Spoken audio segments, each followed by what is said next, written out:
It's a Dota Weekly Show. Yay! Hey guys, today's February 8th, 2012. I am Luminous, your host for the Dota Weekly Show, your source of news, mechanics, and whatever else that's interesting. We have a lot of news to talk about, so let's start out with the Chinese scene, as we have a couple of teams disbanding. Nirvana China and Tyloo has officially announced that they're done with Dota, at least for now, and the current rosters are going to be dropped. So because two teams are gone, we have a lot of free agents floating around. And just this past week, we have 5 players forming a team. It's going to be Crystal, Awoke, 357, King J, and X. And the last 3 players, of course, are from Nirvana China. So those teams do not have a sponsor just yet, but currently there is an organization in China that don't have a team and is Dota 2 friendly, and that of course is the eHome organization. It's a rumor that they might get picked up by eHome, but nothing official just yet. Don't know. So speaking of Nirvana China being done with Dota, as you guys know, they are in the Premier League, and because of that, Premier League has to replace Nirvana China, and they are being replaced by Absolute Legend, which is a very, very strong team in the current Dota 2 scene. So TPL gets better team in that exchange. And also recently we had a controversy that EG has withdrew from TPL. Milk has released a statement saying that they don't like the schedule, nor do they like playing against Asian teams under US spots. So they have officially withdrawn from TPL. They're being replaced by Team Fire, which is a team that's literally on fire lately. They won in Fuse Cup. They are an American superstar team, and being someone that lives in the States, I'm really happy that we have an American team to cheer for. There's a couple of American teams right now, but Fire is overwhelmingly the one that's surprising everyone. So they're going to be playing in the Premier League, replacing EG as well. So no more Milk, no more Lacoste. And personally, as someone that's been watching Mel for a long time, I really love his game, really love his play. And not seeing him in the Premier League is personally a little bit sad. But that's okay. Let's move on from that piece of news. There's another controversy going on with Artstyle. Now, I'm not going to sit here and explain the entire controversy because it's going to take a long while. I will include a couple links if you guys want to read up on that in the description box. But my personal take on that whole fiasco, which involves money, involves a lot of finger pointing, he said, she said, that kind of thing. Personally, I don't care. I don't really care because, yes, as much as Artstyle is a great player, he's a great captain, he won the international, helped his team, took 1 million home, like that's all great and stuff. What has he done for the past couple months? And that's why I don't care. And no disrespect to the player, but until they start really making a huge splash in the scene and making big names for themselves and winning tournaments and whatever else, sorry, don't really care. And speaking of teams trying to get sponsorship issues, we recently had SK Gaming dropping their Dota 2 squad. This is the squad that comprised of Angel, Miguel, Mania, those guys, and they dropped them, which was completely a huge surprise. SK Gaming has officially released a statement. It's not because they felt like the team is performing poorly or anything. In fact, right now the team is performing really well. SK Gaming as a whole, they felt like that there's not going to be many Dota LAN tournaments happening. So because of that, they don't feel like Dota 2 right now is a very, a profitable organization or a profitable game to invest into. So they're pulling out. And again, this has nothing to do with the team's performance because they're performing beautifully right now. I'm not too sure what I agree with SK Gaming. We are currently in beta. There's a lot of online tournaments, and there's not going to be, or there's so far haven't had many LANs, but I think we're going to have more LANs in the future, so I'm not really sure what SK Gaming is going to be coming from. So right now the team is known as DD, and they're only one of the few teams left that's really, really good that's left unsponsored, so that's that. The other team that's left unsponsored that's also really good is the experienced team, Loda's team, who just recently got picked up by Counter Logic Gaming. And if you guys coming from the League of Legends side of things, you guys would know that CLG is a very, very big organization in the LoL area. And now they're going into Dota. When I first saw this, I was like, yes, this is good. That just shows that Dota 2 influence is spreading far and wide. And even League of Legends, who is a very, very successful game in its own right? A lot of players, have a lot of tournaments going on. They're actually going into Dota 2 as well, so, more power to Dota 2. I'm very happy with Loda, because I had the chance to speak with Loda a while back, and he was telling me that we're not selling just for any organizer or any sponsor. We want a sponsor that would not only fund us financially, would back us up emotionally, things like that. They want a really good sponsor, and seeing Loda agree to this sponsorship makes me think that CLG is very, very serious in terms of committing to Dota 2. which, hey, I'm happy for Dota, I'm happy for the Dota 2 scene in general. So there's just a lot of news lately, and the biggest news of all, this is not even just the news, because it's just not official just yet. This year's international is confirmed, sort of confirmed. Mooseman, who is the headshot of last year's international, or had a big hand in terms of organizing it or helping out with it, he has recently on During Dota's forum said this year's international is in Seattle. We don't have a date yet. We don't know anything. We don't know how many teams are going to be invited. We don't know the tournament winnings. We don't know the schedule. We don't know what time. But it's in Seattle, which makes me think that it's going to be this year, which makes me think that Dota 2 will be released prior to the international, I hope, or at least public data will be out by then. And also, because it's so close to home, I'm going to just go. Whether I'm going to be invited or not, I'm just going to go. Hopefully they'll invite me. But if not, I'm Seattle to, California, really close. I'm just fly up there and just watch the game live, and that's going to be a blast. So that's more for in the future. I'm really looking forward to that. And Seattle. Yep, it's going to be fun. So that concludes the news for this week. Let's go on to the mechanics. Hey everyone, today's segment on mechanic is going to be about the runes. You guys, already know what double damage do, what haste do. So I'm going to spend a little bit of time talking about the very specific details that you might want to watch out when you're picking up these runes. Now let's talk about runes in general, right? It spawns every even minute, 2, 4, 6, 8, 10, so on and so forth.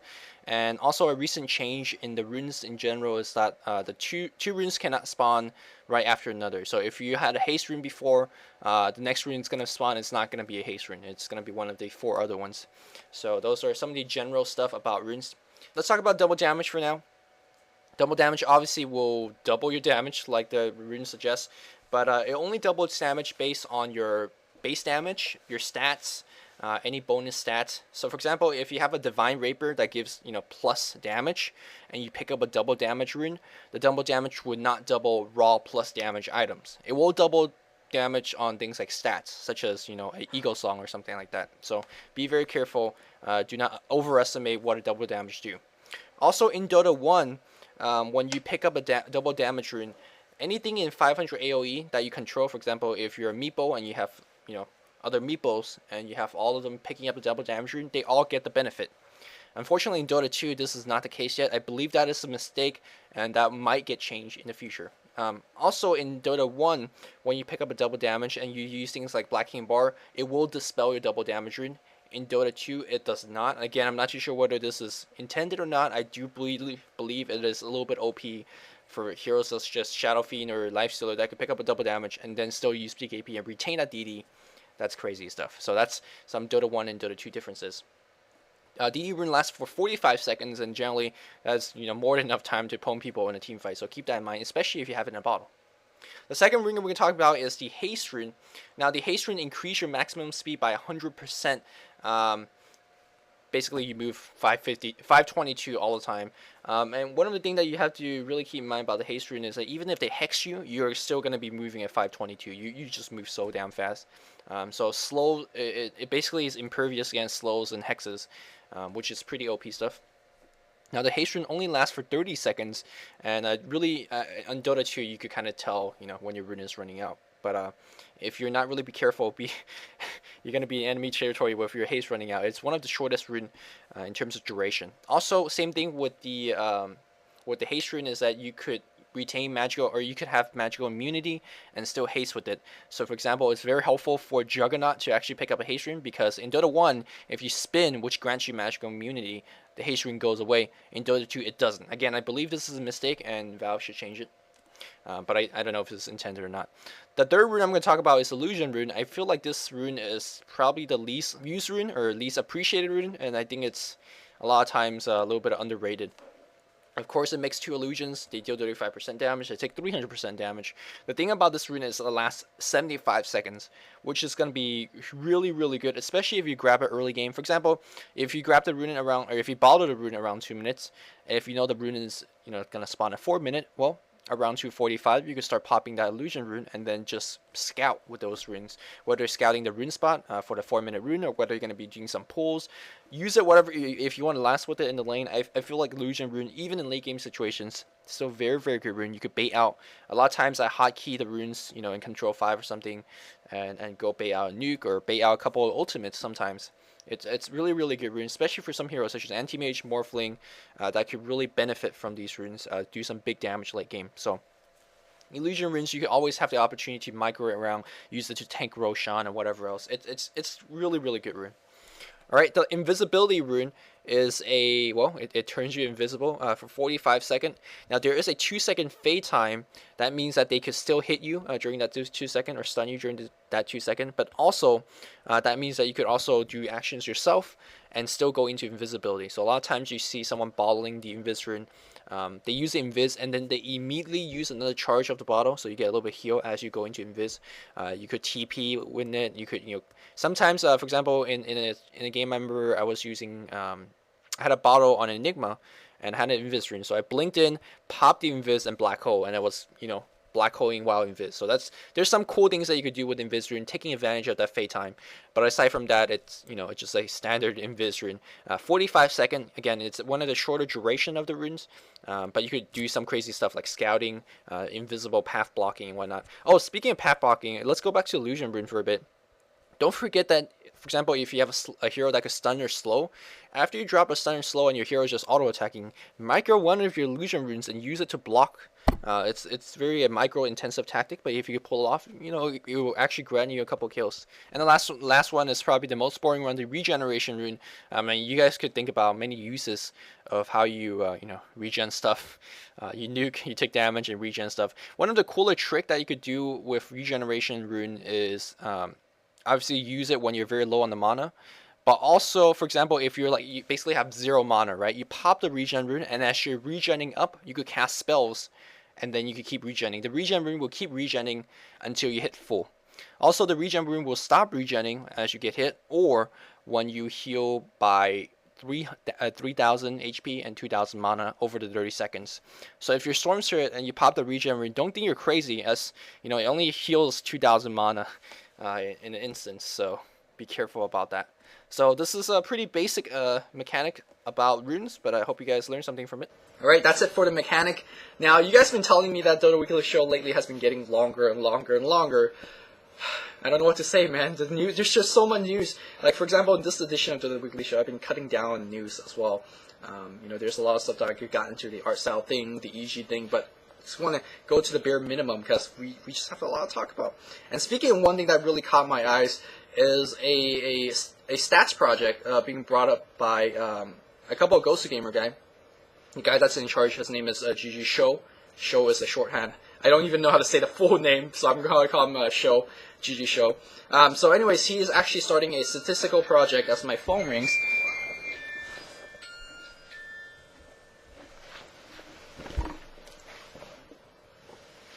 So GG Show is starting a statistics project, and well, what's a big deal? You know, what's a big deal about stats project? If you look over to StarCraft, whether it's going to be back in the Brood War days or StarCraft 2, they always have stats. And then personally, I'm a big stats guy. Like, for example, in StarCraft, for each individual players, they would have, oh, he is, you know, 60% win rate against Terran, or he has a 40% win rate against Zerg, or something like that.